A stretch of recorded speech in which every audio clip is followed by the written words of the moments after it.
It's been 22 years, but still they mourn and remember. In New York, it's an early morning thing, just as the attacks were almost a quarter of a century ago. Vice President Kamala Harris led the tributes this year. Time's passage means fewer people attend to hear the reading of the names than once did, though there are children present who weren't even born in 2001.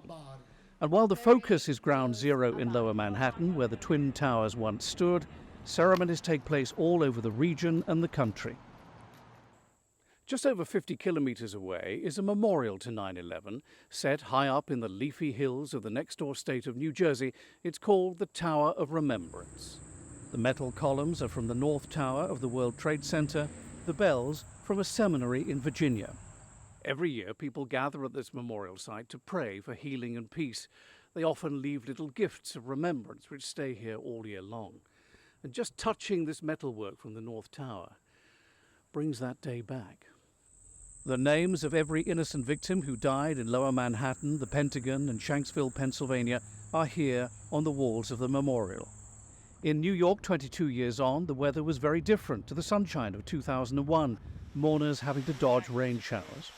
President Biden, returning from his trip to the G20 in Vietnam, marked 9/11 at a U.S. military base in Alaska, while First Lady Jill Biden laid a wreath at the Pentagon in Washington, D.C., and there were commemorations at that remote spot in Pennsylvania where Flight 93 came down after the passengers tried to fight back against the hijackers.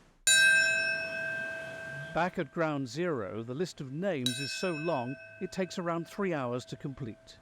The reconstruction of this area will be completed at the end of this month when the new Perlman Performing Arts Center, or PAC, opens.